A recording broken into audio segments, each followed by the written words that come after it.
Hello everyone, this is Python part 1। एक compact tutorial है, हिंदी में है। आप सब लोग के एग्ज़ाम टाइम है, तो आप एक कॉम्पैक्ट फॉर्म में जल्दी जल्दी कैसे अपना पाइथन का कोर्स कंप्लीट कर सकते हैं, उसके लिए ये वीडियो बनाया गया है। सबसे पहले हम इसमें पाइथन के मेन इम्पॉर्टेंट पॉइंट्स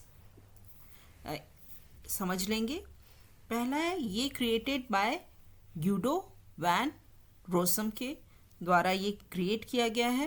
ये फ्री टू यूज़ है, कोई भी इसको यूज़ कर सकता है, इसके लिए आपको पेमेंट नहीं करनी है। ये सपोर्ट करते हैं two different modes. Python support करते हैं टू डिफरेंट मोड्स, एक इंटरेक्टिव मोड और एक स्क्रिप्ट मोड है। पाइथन सबसे ज़्यादा इम्पॉर्टेंट इसलिए है क्योंकि इसके पास ह्यूज लाइब्रेरी है। इसकी लाइब्रेरी बहुत बड़ी है, उसमें हर तरह की चीज़ें अवेलेबल हैं। लाइब्रेरी का मतलब बनी बनाई चीज़ें, तो बनी बनाई चीज़ों की ह्यूज लाइब्रेरी है। सो ये आपका एक पॉइंट है। दूसरा है, ये रिलीज़ कब हुआ था? ये पब्लिकली 1991 में रिलीज़ हुआ था। और इसका पाइथन नाम कहाँ से आ रहा है? बीबीसी की कॉमेडी, बीबीसी एक चैनल है इंटरनेशनल, उसकी कॉमेडी सीरीज थी मोंटी पाइथन फ्लाइंग सर्कस, वहाँ से इन्होंने पाइथन वर्ड उठाया है और इस लैंग्वेज को दिया है कि एक हाई लेवल लैंग्वेज है, ऑब्जेक्ट ओरिएंटेड लैंग्वेज है। दैट अभी तक हमारा ये बेसिक इंफॉर्मेशन थी। मेन फीचर्स, अगर क्वेश्चन आता है मेन फीचर्स है, ऐसे फीचर्स जो आपको लिखने ही लिखने हैं पाइथन के बारे में, वो मेन फीचर्स ये हैं। पहला, हाई लेवल लैंग्वेज है और केस सेंसिटिव लैंग्वेज है। हाई लेवल लैंग्वेज और लो लेवल लैंग्वेज हम सभी जानते हैं। और केस सेंसिटिव लैंग्वेज मतलब अपर केस और लोअर केस यहाँ पे मैटर करता है।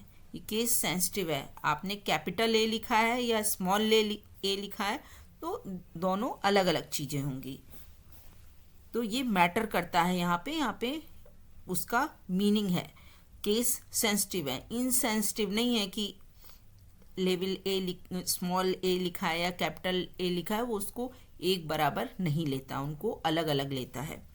दूसरा पॉइंट है ओपन सोर्स लैंग्वेज, यानी ये इस लैंग्वेज में अगर आपको कुछ कमी लग रही है तो आप इस लैंग्वेज के कंपाइलर में चेंजेस कर सकते हैं। कंपाइलर बना बनाया आता है, इस लैंग्वेज का कंपाइलर इंटरप्रेटर उस वहाँ पे चेंजेस हो सकते हैं।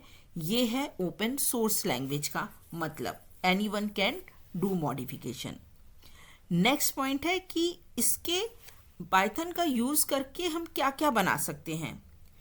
GUI एप्लीकेशन बना सकते हैं, मतलब ग्राफिकल यूज़र इंटरफेस एप्लीकेशन। ऐसी एप्लीकेशन जिनमें बहुत सारे ग्राफिक्स का यूज़ हो, बहुत सारी पिक्चर्स लगी हो, वो एप्लीकेशन बना सकते हैं। हम वेब एप्लीकेशन बना सकते हैं। वेब एप्लीकेशन क्या? जो इंटरनेट पर चलती हैं, इंटरनेट होगा तो वो एप्लीकेशन चलेंगी, नहीं होगा तो वो नहीं चलेंगी, तो वेब ऐप एप्लीकेशन कहलाती हैं, वो बना सकते हैं। डेस्कटॉप एप्लीकेशन जो आपके अपने सिस्टम पे, इंटरनेट से कोई मतलब नहीं है, आपके अपने सिस्टम पे या किसी एक सिस्टम पर वो रन कर सकती हैं, उनको डेस्कटॉप एप्लीकेशन कहा जाता है, वो बना सकते हैं। और आप गेम्स भी इसके थ्रू बना सकते हैं। तो क्या क्या कर सकते हैं, ये इसका एक फीचर है। एक नेक्स्ट फीचर है प्लेटफॉर्म इंडिपेंडेंट। प्लेटफॉर्म क्या होता है? प्लेटफॉर्म प्रोवाइड किया जाता है हमारे ऑपरेटिंग सिस्टम के थ्रू। प्लेटफॉर्म इंडिपेंडेंट है ये लैंग्वेज, मतलब कि आप इस पर विंडोज़ में भी वर्क कर सकते हैं, लाइनक्स में भी वर्क कर सकते हैं, मैकिन्टोश ऑपरेटिंग सिस्टम पे भी वर्क कर सकते हैं। तो ये प्लेटफॉर्म इंडिपेंडेंट लैंग्वेज है। It can be used as procedural way और ऑब्जेक्ट ओरिएंटेड प्रोग्रामिंग। ये नेक्स्ट पॉइंट क्या कह रहा है कि आप प्रोसीजरल वे में भी यूज़ कर सकते हैं। एक्चुअली जब भी प्रोग्रामिंग होती है तो उसके दो तरीके होते हैं, ये हर लैंग्वेज के लिए, कि आप कुछ करते जा रहे हैं, होता जा रहा है, होता जा रहा है, होता जा रहा है।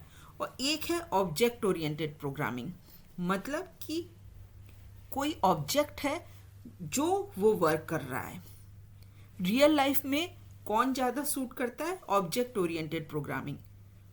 यानी रियल लाइफ में हम क्या देखते हैं कि हमारे घर में, एग्जाम्पल के लिए, हमारे घर में काम हो रहे हैं, तो ऐसा तो नहीं है कि कुकिंग अपने आप हो गई, ऐसा तो नहीं है कि bank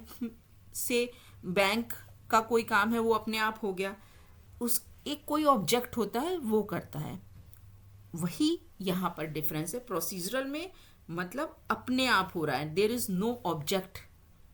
but object oriented programming में हमारे रियल वर्ल्ड की तरह होता है और यहाँ कोई ना कोई ऑब्जेक्ट होता है जो वो वर्क कर रहा होता है या उस पर वर्क हो रहा होता है। तो ऑब्जेक्ट ओरिएंटेड है, ऑब्जेक्ट बने होते हैं, उसके बाद प्रोग्रामिंग होती है। पाइथन आपकी कैसी है? ऑब्जेक्ट ओरिएंटेड प्रोग्रामिंग पे भी वर्क कर सकती है और प्रोसीजरल, दोनों वे में ये काम कर सकती है, कैपेबल इनफ है। उसके बाद है पाइथन प्रॉम्प्ट कैसा है। अगर हम पाइथन के बिगनर्स हैं तो हमको एक बार ये याद रखना होता है ये पाइथन का प्रॉम्प्ट कैसा होता है। यहाँ पर आप देख सकते हैं कि पाइथन का प्रॉम्प्ट आपके एरोज आपके ये बना हुआ है। पाइथन के प्रॉम्प्ट का मतलब है कि ये जब आपको दिखने लगेगा, ये आपको जब दिखने लगेगा तो आप समझ जाएंगे कि हाँ ये आपका दिखा। इसके बाद आप समझ जाएंगे कि हाँ अब मैं अपना कमांड यहाँ आगे लिखूँगा। वो इंडिकेट करता है कि हाँ now you can write your command. फिर आता है इंस्टॉलेशन प्रोसेस। इसका इंस्टॉल कैसे करना है, इसको इंस्टॉल कैसे करेंगे, तो वो हम आपको बताते हैं। आपको यहाँ पे मैंने ये स्क्रीनशॉट भी लगाया हुआ है। python.org पे जाना है। कैसे करना है मैं आपको अपने सिस्टम पे दिखाती हूँ। मैं यहाँ पर जाऊँगी, अपना वेब ब्राउज़र खोलूँगी। वेब ब्राउज़र में यहाँ पर python.org ये ऑलरेडी लिखा आ रहा है। मैंने एंटर प्रेस किया है सिंपल, तो आपका ये पाइथन की साइट आ रही है। सेफ़ है, HTTPS है, तो ये सेफ़ है। अब यहाँ हम डाउनलोड में जाएंगे। डाउनलोड पे मैंने क्लिक किया। आपका यहाँ पे download the latest version for Windows ये लिखा हुआ आ रहा है। डाउनलोड पाइथन इंस्टॉल मैनेजर, हमको यहाँ पर क्लिक करना है। जैसे ही हम क्लिक करेंगे ये हमारा इंस्टॉलर डाउनलोड हो रहा है और ये डाउनलोड हो गया। अब हम इसको ओपन फाइल पे क्लिक करेंगे, ये इंस्टॉलर ओपन हो जाएगा। इंस्टॉल पाइथन ये बटन आ रहा है, इस पे हम क्लिक करेंगे। अब ये हमको कमांड प्रॉम्प्ट दिखा रहा है। इस पर हमको पूछ रहा है इंस्टॉल पाइथन नाउ, यस का ऑप्शन वाई के मैंने टाइप किया और उसके बाद एंटर प्रेस कर दिया और इंस्टॉलिंग पाइथन 3.14.2 ये इंस्टॉल कर रहा है। इसके बाद ये पूछ रहा है व्यू ऑनलाइन हेल्प, यस या नो। सो अभी मुझे कोई हेल्प ऑनलाइन नहीं चाहिए। मैंने एन टाइप कर दिया, प्रेस एंटर कर दिया और मेरा ये पाइथन इंस्टॉल हो गया है। Let's check it. हम यहाँ पर जाएंगे, यहाँ पर हम लिखेंगे IDLE। हमें क्या लिखना है? सर्च बॉक्स में IDLE, और ये आई लिखते ही मेरे आ गया IDLE। ये पाइथन का ऐप हमारे आ गया है और इसको हम डबल क्लिक करके ओपन कर लेंगे। अब आप यहाँ देख सकते हैं ये पाइथन का इसका ये प्रॉम्प्ट आ रहा है, पाइथन का प्रॉम्प्ट आ रहा है। कोई भी हम यहाँ पर लिख करके अपना प्रोग्राम चेक कर सकते हैं कि ये हो रहा है कि नहीं हो रहा है। So I am closing it. Now moving to next part.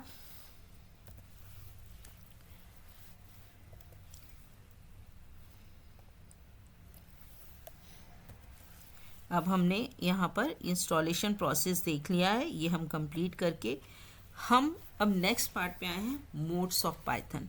Python के दो मोड्स हैं, दो तरीके हैं। आपका मूड रहता है ना कि इस मूड में हम काम करेंगे या अभी मेरा गुस्से वाला मूड है, एग्रेशन का मूड है, या बहुत शांत मूड है, एकदम शांति से रहना चाहते हैं। इसी तरह पाइथन के दो मोड हैं। वो सिमिलर वे में, ये मैंने इसलिए मूड का उदाहरण दिया कि ये आपको याद रखने के लिए। दो मोड हैं, interactive mode and script mode. Interactive mode क्या करेगा? इंस्ट्रक्शन आपके एग्जीक्यूट होंगे लाइन बाय लाइन। एक आप इंस्ट्रक्शन लिखेंगे, एंटर प्रेस करेंगे, वो एग्जीक्यूट होगा। फिर आप दूसरी लाइन लिखेंगे और फिर आप एंटर प्रेस करेंगे, वो एग्जीक्यूट होगा। कहाँ आप लिखेंगे? प्रॉम्प्ट पे लिखेंगे, पाइथन प्रॉम्प्ट पे लिखेंगे। अपना एक स्टेटमेंट लिखा, एक इंस्ट्रक्शन लिखा, प्रिंट एफ और प्रिंट दिस, और वो आपका प्रिंट हो जाएगा। फिर आपको दूसरा प्रॉम्प्ट दिखने लगेगा और उसके आगे स्पेस दिखेगा। तो इस तरह से ये 1 बाय 1 करता है। दूसरा है स्क्रिप्ट मोड। स्क्रिप्ट मोड में होता है कि आपके ग्रुप ऑफ इंस्ट्रक्शंस, बहुत सारे आपके इंस्ट्रक्शन हैं जिनको हम प्रोग्राम कहते हैं। वो आप एक प्रोग्राम डायरेक्ट, जिसमें बहुत सारे इंस्ट्रक्शन होंगे, उनको एक साथ एग्जीक्यूट कराएंगे। उसको हम सोर्स कोड भी कहते हैं। और ये आप सेव करेंगे। कैसे एग्जीक्यूट कराएंगे? एक साथ कई सारे इंस्ट्रक्शन आप उनको स्टोर करेंगे एक फाइल में, और उसके बाद आप उनको एग्जीक्यूट कराएंगे। वो तरीका भी मैं आपको सिखाऊंगी। बट ये स्क्रिप्ट मोड कहलाता है। स्क्रिप्ट एक पूरा list of instruction, group of instruction, और a program is called script mode. ये आप, इसका बेनिफिट क्या होगा कि आपने अभी प्रोग्राम लिखा, आपने उसको सेव कर लिया। इंटरैक्टिव मोड में आपके इंस्ट्रक्शन सेव नहीं कहीं हो रहे हैं। आपने इंस्ट्रक्शन एग्जीक्यूट किया और वो ख़त्म हो गया, उसका रिजल्ट उसने दिखाया पाइथन ने, और ख़त्म हो गया। बट स्क्रिप्ट मोड में आपके जितने भी इंस्ट्रक्शन हैं वो आपके सेव रहेंगे एक प्रोग्राम के फॉर्म में। उस फाइल को आप कभी भी एग्जीक्यूट करा सकते हैं। आज आपने प्रोग्राम लिखा, कल आप एग्जीक्यूट कराएं, या फ्यूचर में कभी भी एग्जीक्यूट करा सकते हैं। तो ये बेनिफिट होता है। मैं इसमें एक चीज़ आपको दिखाऊंगी। यहाँ पर हमने खोला था, ये अभी आपका कौन सा मोड है? इंटरैक्टिव मोड है जो ये दिखा रहा है। और अगर आप यहाँ फाइल पे जाएंगे, न्यू फाइल पे जाएंगे, और यहाँ पर आप लिख रहे हैं, तो ये यहाँ पर आप लिस्ट ऑफ इंस्ट्रक्शन लिखेंगे, फिर इस फाइल को सेव कर लेंगे, और तब वो आपका स्क्रिप्ट मोड हो जाएगा। तो यहाँ पर अगर फाइल बना के आप एग्जीक्यूट कर रहे हैं, वो स्क्रिप्ट मोड है। और जो ये आपका आइडियली आपका दिखा रहा है, ये प्रॉम्प्ट दिखा रहा है, ये आपका इंटरैक्टिव मोड है। सो ये आपके दो मोड हो गए। मोड्स ऑफ पाइथन हो गया। उसके बाद ये हमारी एक टेबल है। इसमें हमने कॉम्पैक्ट वे में, जैसा कि मैंने बिगनिंग में बताया था, ये ट्यूटोरियल कॉम्पैक्ट वे में है। एग्ज़ाम टाइम से पहले आप फास्ट अपना रिवाइज करना चाहते हैं, उसके लिए है। तो बहुत उसमें डिटेल में ना जा कर के हमने एक टेबल बनाई है जिसमें आप बेसिक चीज़ें फिर से रिवाइज कर लेंगे कि इसकी क्या क्या बेसिक चीज़ें हैं। आइडेंटिफायर या वेरिएबल, जो एक यूज़र नाम देता है उसको हम आइडेंटिफायर या वेरिएबल कहते हैं, वो आपको नोन होगा। ये वेरिएबल का नाम हमेशा स्टार्ट होगा एक लेटर से या अंडरस्कोर से। दो ही ऑप्शन है हमारे पास वेरिएबल का नाम लिखने के। जैसे या तो एक लेटर होगा, बिगनिंग एक लेटर से होगी, या अंडरस्कोर से होगी। कितना लंबा वो नाम हो सकता है? It can be of any length. फिर नेक्स्ट है, we can not use special symbol. जब भी हम वेरिएबल बना रहे हैं, हम उसमें स्पेशल सिंबल्स यूज नहीं कर सकते हैं। कौन कौन सी चीज़ें स्पेशल सिंबल में आएंगी, ये आपके सामने यहाँ पे लिखा हुआ है। ये चीज़ें स्पेशल सिंबल में आएंगी आपका एक्सक्लेमेशन साइन, @ हैश, $, %, एटसेट्रा, ये सारे आपके स्पेशल सिंबल है और ये वेरिएबल में यूज़ नहीं हो सकते हैं। उसके बाद लिटरल, इसमें कितने होते हैं? लिटरल्स माने कांस्टेंट। वेरिएबल का नाम यूज़र देता है। लिटरल मतलब कांस्टेंट कितने तरह के हो सकते हैं? स्ट्रिंग कांस्टेंट होते हैं, बुलियन लिटरल्स होते हैं और न्यूमेरिक लिटरल्स होते हैं। स्ट्रिंग कांस्टेंट आपका नाम मान लीजिए राम है, राहुल है, कुछ भी नाम है, तो वो स्ट्रिंग लिटरल में आ गया। आपका मार्क्स 50 मार्क्स मिले हैं, 90 मिले हैं, 100 मिले हैं, वो आपका न्यूमेरिक लिटरल्स में हो गया। और बुलियन लिटरल्स जैसे हो गया कि आप किसी चीज़ के लिए, जैसे अभी हमने इंस्टॉल किया था तो उसने यस या नो पूछा था।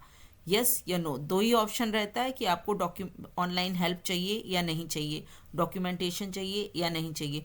तो यस या नो, वहाँ दो ऑप्शन है, तो वो बुलियन लिटरल्स हो गए, उसमें दो ही ऑप्शन रहेंगे। तो स्ट्रिंग लिटरल, बुलियन लिटरल्स और न्यूमेरिक लिटरल्स, तीन तरह के लिटरल्स हो गए। ऑपरेटर्स कितने हैं हमारे पास? अर्थमेटिक ऑपरेटर्स हैं। अर्थमेटिक ऑपरेटर्स भी दो टाइप के हैं, unary and binary. Arithmetic operation means numerics के साथ में होगा, न्यूमेरिकल्स या न्यूमेरिक डिजिट्स पर होगा। अब ये न्यूमेरिक डिजिट्स पर होने वाले ये ऑपरेटर्स की अब हम बात कर रहे हैं। हम थर्ड कॉलम पे आ गया ऑपरेटर। ऑपरेटर में भी अर्थमेटिक ऑपरेटर, यूनरी मतलब जहाँ पर एक ही ऑपरेंड चाहिए, जिस पर ऑपरेट करना है वो ऑपरेंड कहलाता है, और वो आपको एक ही चाहिए। पहला है आपका कॉम्प्लीमेंट्री का आपका है, पहला है कॉम्प्लीमेंट्री का मतलब है कि जो भी आपने दिया है उसका कॉम्प्लीमेंट वो आपका एक ही होगा ना, जिसका आपको कॉम्प्लीमेंट चाहिए। दूसरा आपको प्लस माइनस, ये भी एक ऑपरेंड पे वर्क कर लेंगे, तो ये यूनरी है। बाइनरी ऑपरेंड वाले भी हैं आपके पास अर्थमेटिक ऑपरेटर, जिसमें प्लस माइनस यहाँ पे बने हुए हैं, addition, subtraction, division, multiplication, modulo, floor division, exponentiation, जब आप पावर लगाते हैं, एक्सपोनेंशिएशन। फिर स्ट्रिंग पे हमारे कौन कौन से हो सकते हैं? स्ट्रिंग को हम कई बार अपनी रिपीटेड स्ट्रिंग देखना है, कितनी बार उसको प्रिंट कराना है, तो उसके लिए मल्टीप्लिकेशन हो सकता है, या हम दो स्ट्रिंग को ऐड कर सकते हैं, तो वो कॉन्केटिनेशन की हो गया।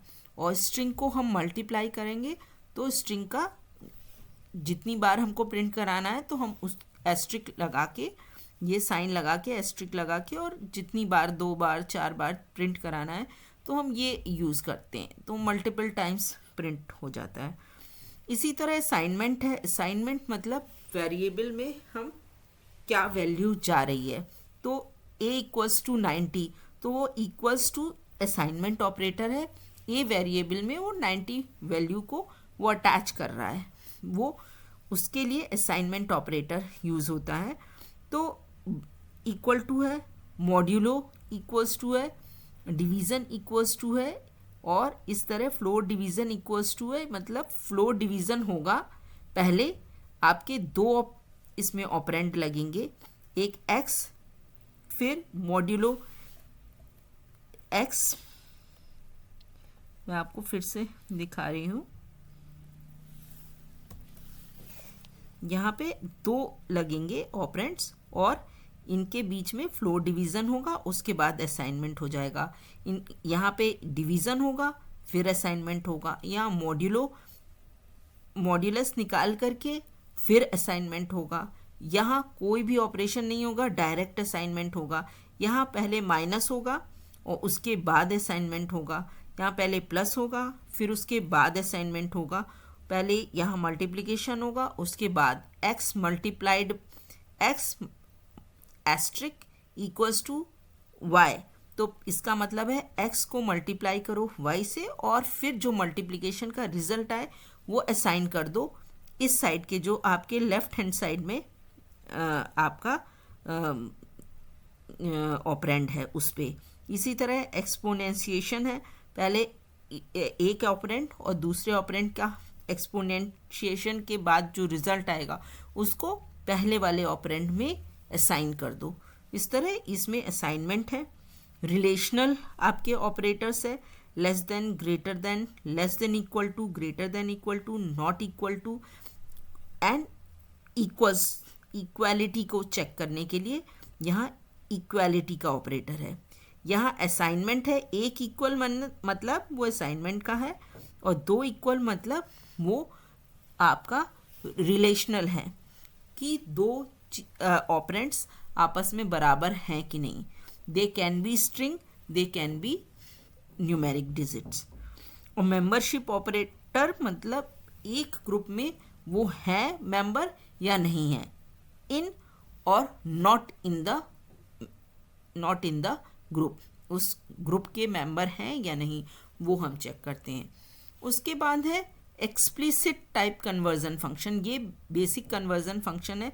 जब हम डेटा टाइप हमारा होता है, एक डेटा टाइप है, एक वेरिएबल का एक डेटा टाइप है, उसको हम फोर्स्ड तरीके से, फोर्स्ड, एक्सप्लिसिट का मतलब है फोर्स्ड टाइप कन्वर्जन फंक्शन, वो हम यूज़ कर सकते हैं। इंटीजर एक्स, फ्लोट एक्स, आपको जो x की वैल्यू है उसको इंटीजर बना दो, x की वैल्यू को फ्लोट कर दो, x की वैल्यू को स्ट्रिंग कर दो, x की वैल्यू को कैरेक्टर में कन्वर्ट कर दो। तो इस तरह से एक्सप्लिट डेटा टाइप कन्वर्जन के ये सारे फंक्शन होते हैं। पाइथन में कमेंट करने के लिए हम हैश का यूज़ कर सकते हैं, और लॉन्ग अगर हम पाइथन का प्रोग्राम लिख रहे हैं और उसके बीच में हमको रिमार्क डालना रहता है, और वो डालना चाहिए भी फॉर अ गुड डॉक्यूमेंटेशन, तो हम कैसे डालेंगे? एक लाइन का रिमार्क है तो हम हैश लगा के डाल देंगे। बट अगर आपका लॉन्ग 3-4 लाइन में आपका रिमार्क आ रहा है, जो कि आता है बड़े फंक्शंस में, आप बैंक का कोई कैलकुलेशन कर रहे हैं, उसमें आप बता रहे हैं कि कैसे कैसे क्या होगा, तो अगर 3 लाइन में 2 लाइन में आ रहा है तो उसको आप इस तरीके से भी कमेंट कर सकते हैं। तो ये बेसिक आपका पूरे टेबल के थ्रू कवर करने की कोशिश की गई है। लिटरल्स को, वेरिएबल्स को, ऑपरेटर को, एक्सप्लिसिट टाइप कन्वर्जन को, ये फंक्शन कौन कौन से हैं उनको बेसिक चीज़ें हैं। फिर अब हम आ रहे हैं variable. What is variable? Variable in Python refers to an object. ये बहुत बेसिक चीज़ है कि आपने एक वेरिएबल बनाया प्राइस इक्वल टू 90, तो यहाँ पे एक प्राइस वेरिएबल है, इसकी वैल्यू कितनी है? 90। इस प्राइस जहाँ जहाँ यूज़ होगा हम उसकी वैल्यू को हम 90 कंसिडर करेंगे। लेकिन यहाँ पर ये जो 90 है ये एक ऑब्जेक्ट है, ये वेरिएबल जो है एक ऑब्जेक्ट को इंडिकेट कर रहा है। 90 यहाँ पर एक ऑब्जेक्ट है। अब यहाँ 90 मैंने विदाउट कोट्स लिखा है, तो ये न्यूमेरिक डेटा टाइप में आएगा। न्यूमेरिक डेटा टाइप किस टाइप का? प्राइस वेरिएबल है, न्यूमेरिक डेटा टाइप का, उसमें भी इंटीजर टाइप का, क्योंकि इसमें कहीं पॉइंट नहीं है। तो price is a numeric data type. How can we say? Because यहाँ प्राइस के आगे 90 लिखा हुआ है। अब नेक्स्ट लाइन पे हम आ गए। यहाँ पर हम देख रहे हैं price equal to inverted commas में 90 है। इन्वर्टेड कॉमास का ऑलवेज मतलब है कि ये स्ट्रिंग लिटरल है, यानी स्ट्रिंग डेटा टाइप है। स्ट्रिंग डेटा टाइप इसको असाइन हो रहा है, तो अब ये वेरिएबल कैसा हो गया? इस केस में ये स्ट्रिंग डेटा टाइप हो गया। यहाँ पे दोनों वेरिएबल मैंने इसीलिए सेम रखे कि आपको ये कॉन्सेप्ट क्लियर हो कि कैसे हमको समझ में आएगा कि ये न्यूमेरिक डेटा टाइप है, और यहाँ हमको कैसे समझ में आएगा कि स्ट्रिंग डेटा टाइप है। हमने उसकी वैल्यू चेक करी कि यहाँ पे ये न्यूमेरिक है इसलिए न्यूमेरिक डेटा टाइप है, यहाँ इन्वर्टेड कॉमास में है यानी ये स्ट्रिंग डेटा टाइप है। प्राइस इक्वल्स टू अगर हमने ट्रू लिख दिया तो ये बुलियन डेटा टाइप है, क्योंकि ट्रू एक बुलियन लिटरल है, ये स्ट्रिंग लिटरल है और ये न्यूमेरिक लिटरल है। अब आप पीछे की टेबल से कोरिलेट कर सकते हैं कि ये न्यूमेरिक लिटरल है। लिटरल मीन्स कांस्टेंट, एक चीज़ जो चेंज नहीं हो रही है वो लिटरल। और यहाँ पे ये 90 है, ये स्ट्रिंग है और ये बुलियन है। यहाँ पे भी ये न्यूमेरिक डेटा टाइप है बट फ्लोटिंग टाइप। फ्लोटिंग क्यों है? क्योंकि इसमें 0.8 लगा हुआ है। पॉइंट के बाद भी अगर कुछ लिखा हुआ है तो आपका वो सीधे फ्लोटिंग डेटा टाइप में जाता है। और यहाँ पे हैश लगा करके मैंने ये भी बताया कि ये कमेंट है, this part is comment and this part is your statement. ये एक पाइथन का स्टेटमेंट है। Variable declaration is implicit in Python means variables are automatically declared and defined। कुछ लैंग्वेज ऐसी होती है जिसमें आपको टाइप, पहले आप वेरिएबल का टाइप बताते हो, उसके बाद उसमें वैल्यू असाइन करते हो। लेकिन पाइथन एक ऐसी लैंग्वेज है जिसमें कि वेरिएबल को अगर आपने डिक्लेयर कर दिया, डिक्लेरेशन और उसमें वैल्यू असाइन करना दोनों एक साथ कर सकते हो, और जिस तरह की आप वैल्यू डालोगे उस तरह का वो वेरिएबल बन जाएगा। आपको बताने की ज़रूरत नहीं है कि ये न्यूमेरिक वेरिएबल है, ये स्ट्रिंग वेरिएबल है, ये फ्लोटिंग डेटा टाइप वेरिएबल है। नहीं, आपने जैसी उसकी वैल्यू असाइन करी है वैसा ही उसका टाइप माना जाएगा। इसी को हम कहते हैं इम्प्लिसिट इन पाइथन, मतलब अपने एक्सप्लिसिटली आप नहीं डिफाइन कर रहे हैं, उसके संग इम्प्लिसिट है, अपने आप ही ऑटोमेटिक ही उसका डिफाइन हो जा रहा है और डिक्लेयर हो जा रहा है। नेक्स्ट है provide values to variable before using them. Length equals to 10, provide values to variable before using them. हाँ, ये पॉइंट ये कह रहा है कि आप जब वेरिएबल को यूज कर रहे हैं उससे पहले आपको उनको वैल्यूज देनी पड़ेगी। अगर आप एरिया कैलकुलेट कर रहे हैं, area equals to length multiplied by breadth, अगर आप ये कर रहे हैं और उसके बाद आपने प्रिंट एरिया लिखा है लेकिन लेंथ इक्वल्स टू 10 अगर आपने इस स्टेटमेंट के नीचे लिख दिया तो ये रॉन्ग है, ये आपका वर्क नहीं करेगा। आपकी लेंथ और ब्रेथ की वैल्यू आपको पहले ही देनी पड़ेगी।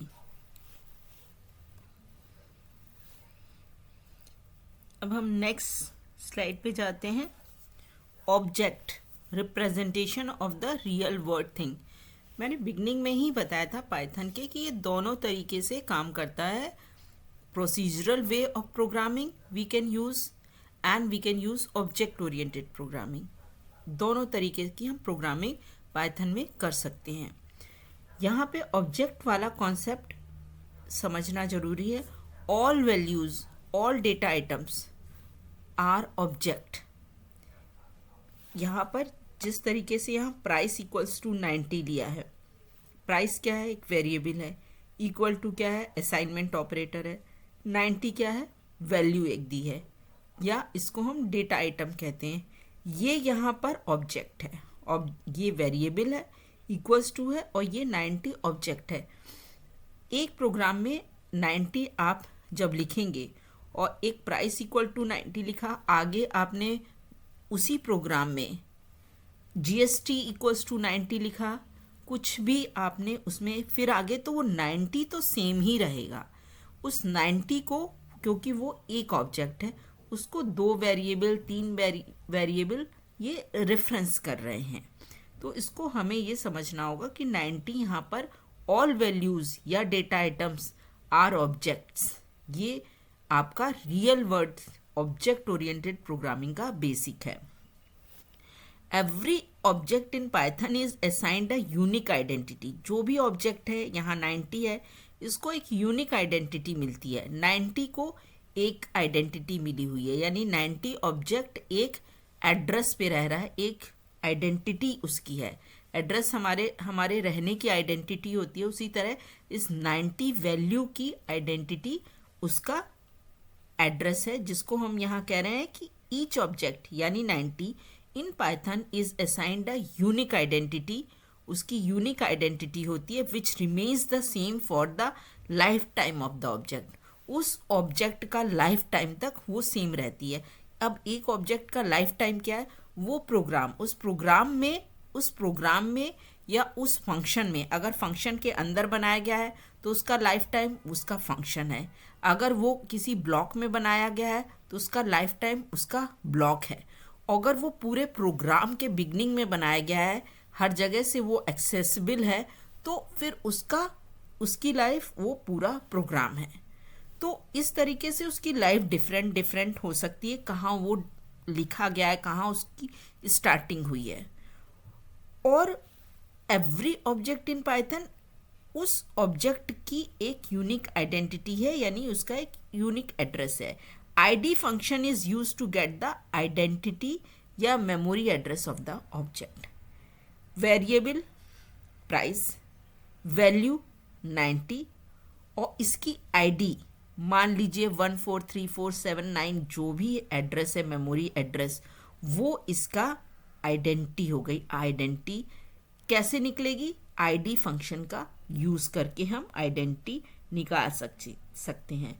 All object have their own class.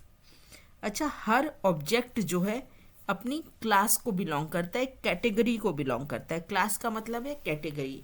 अगर हम आपसे कहें कि राहुल एक स्टूडेंट है, तो राहुल की क्लास क्या हुई? राहुल ऑब्जेक्ट हो गया और उसकी क्लास हो गई कि वो स्टूडेंट है। ठीक है, उसी तरह ये उसकी राहुल की क्लास हो गई।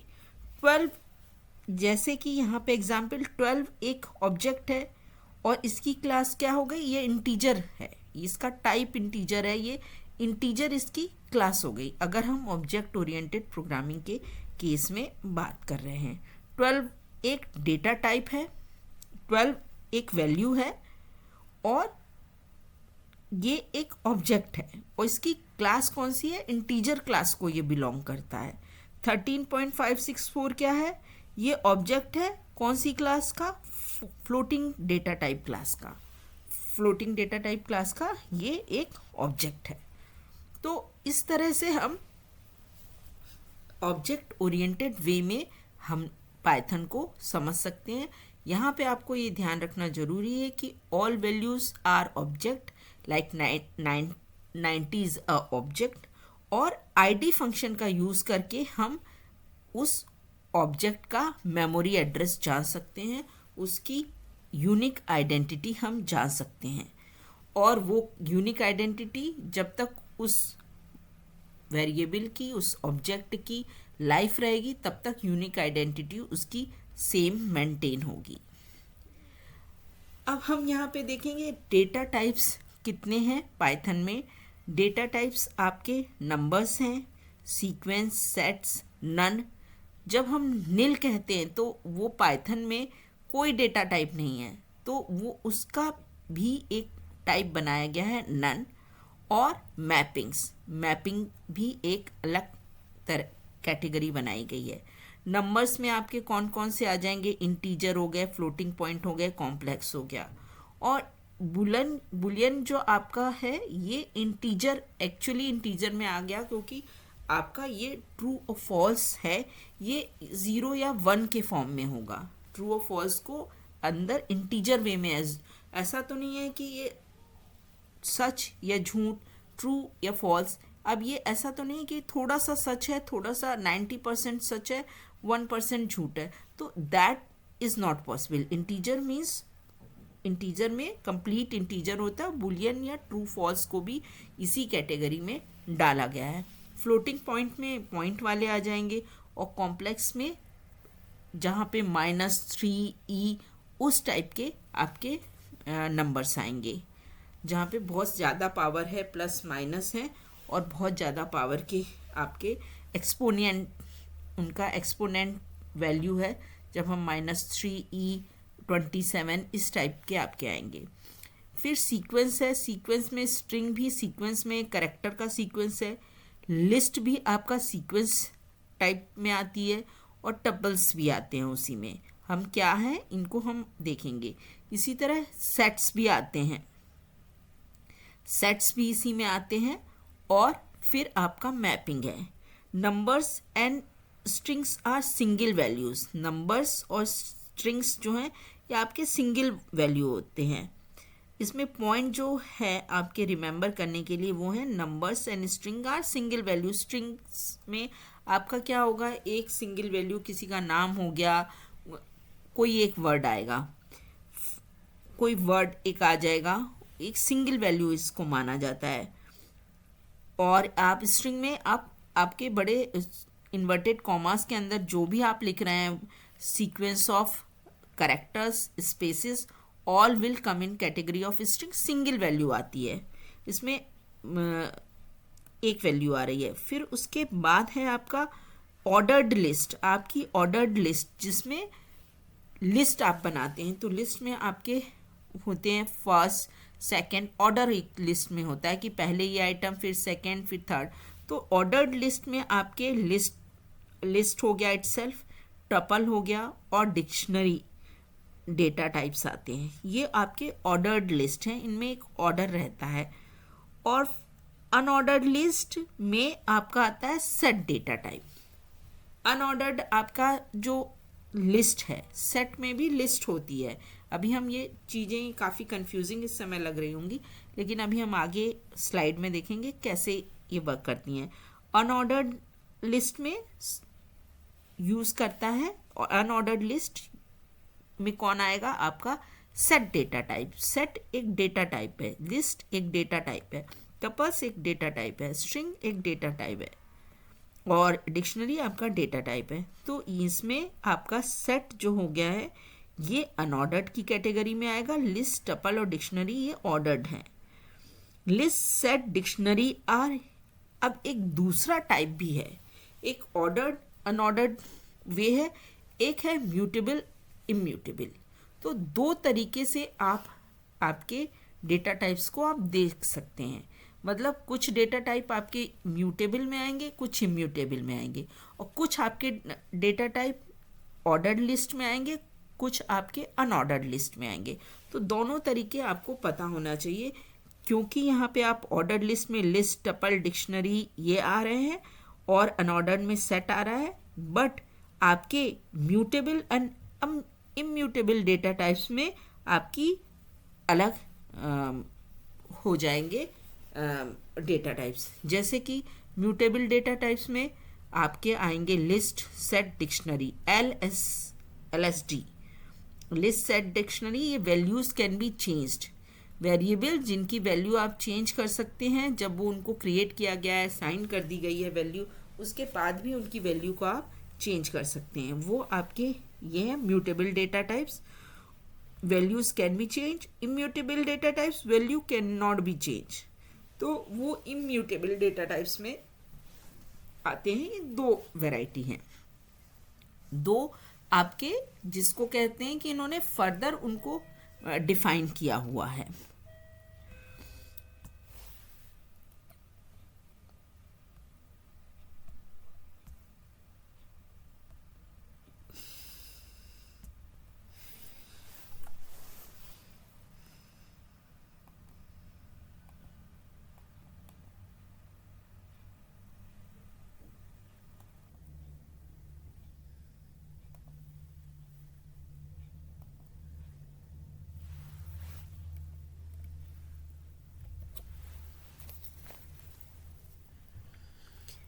यहाँ पर मैंने जो लिस्ट, सेट और डिक्शनरी दिया है, इसका सिंटैक्स भी आप सामने लिखा हुआ है।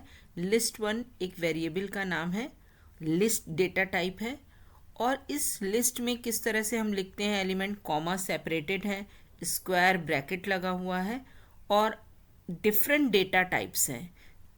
सब इंटीजर हो, कोई फ्लोट हो, कोई स्ट्रिंग हो, कोई कैरेक्टर हो, any kind of data we can store in list.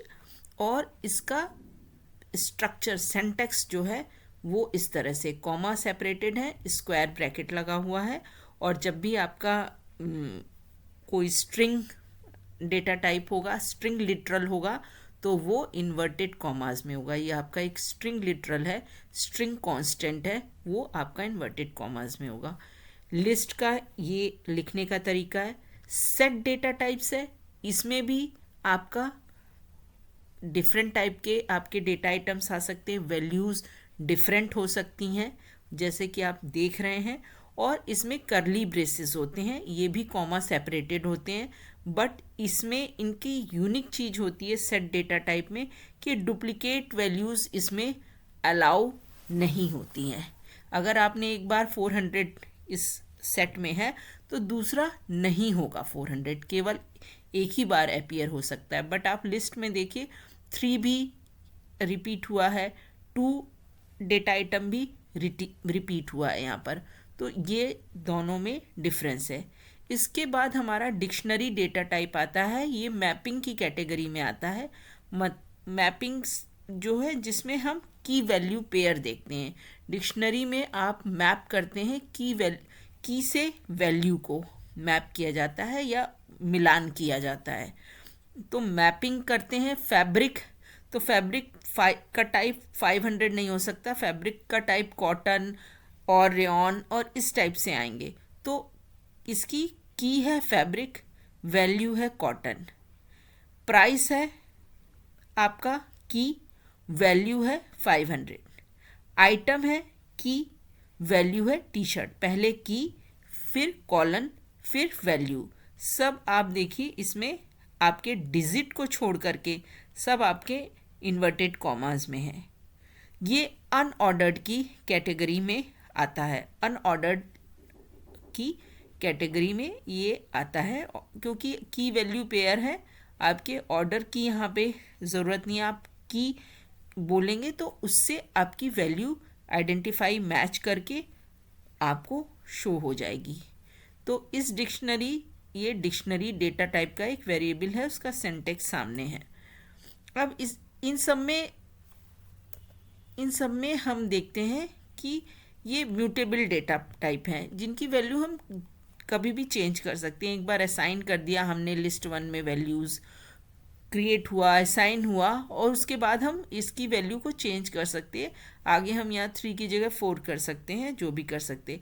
Immutable data types हो जिनकी वैल्यू को हम चेंज नहीं कर सकते हैं, जैसे कि इसमें tuple, string, complex, Boolean, float, integer, ये आते हैं।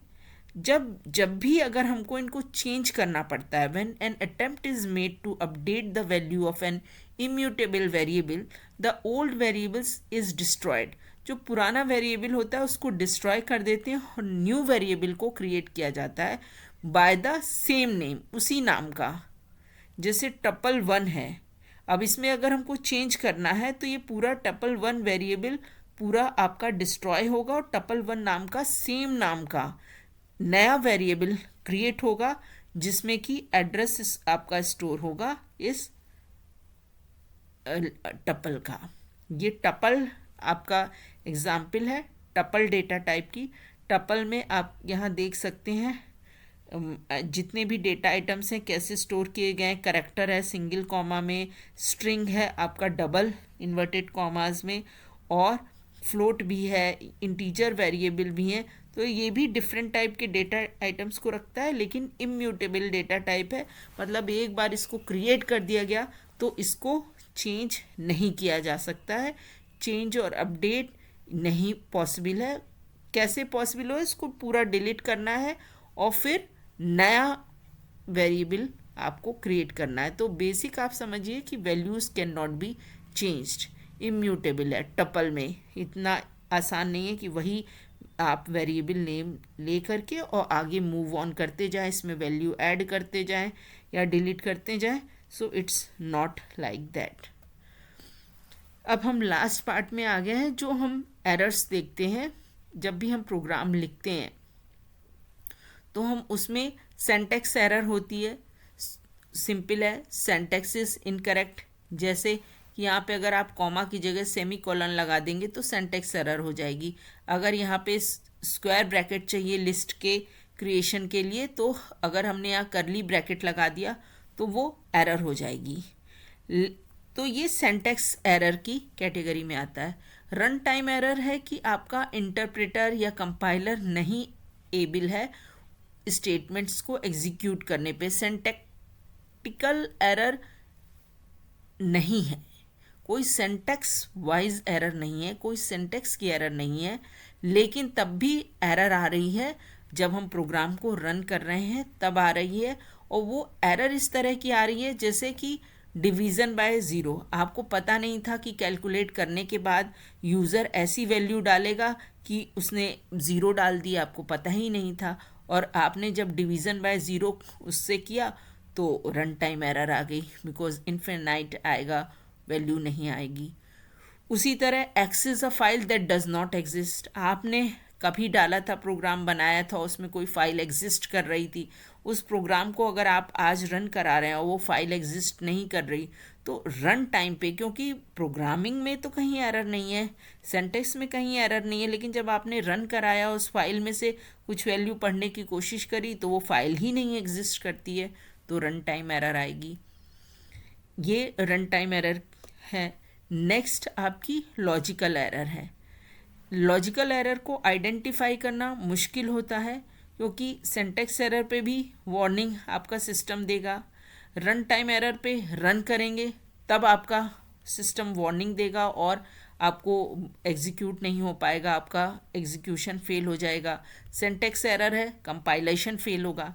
सिंटैक्स एरर पे कंपाइलेशन ही फेल होगा, रन टाइम एरर पे आपका एग्जीक्यूशन फेल हो जाएगा, एग्जीक्यूट नहीं करा पाएंगे फाइल को, आउटपुट नहीं देख पाएंगे। और लॉजिकल एरर में कंपाइलेशन भी फेल नहीं होगा और ना आपका रन टाइम फेल होगा, एग्जीक्यूशन भी फेल नहीं होगा, ना कंपाइलेशन फेल होगा ना एग्जीक्यूशन फेल होगा। लॉजिकल एरर में होगा क्या कि आपका प्रोग्राम सक्सेसफुली एग्जीक्यूट हो जाएगा, उसका आउटपुट भी दिखाने देगा, लेकिन दैट आउटपुट इज़ इररिलेवेंट। वो आउटपुट इररिलेवेंट होगा, वो उस तरह से इररिलेवेंट होगा जैसे किसी का रोल नंबर आ जाए 2.5 रोल नंबर।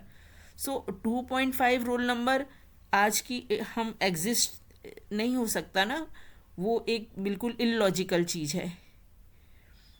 या किसी के ग्रेड में मार्क्स, या किसी के मार्क्स आ गए -21, तो अब ये -21 इलॉजिकल है, तो वो इंटेंडेड रिजल्ट नहीं आता है, जो हमको रिजल्ट चाहिए वो नहीं मिलता है, उसको हम लॉजिकल एरर कहते हैं। उसको हमको लॉजिकली सोचना पड़ता है कि क्यों ये एरर आई, कहाँ पे गलती हुई, हमको वो लॉजिकली सोच करके कि किस जगह हमारी गलती हुई है और उसको आइडेंटिफाई करना पड़ता है। वो हमें रिजल्ट से ही समझ में आता है कि ये लॉजिकल एरर है।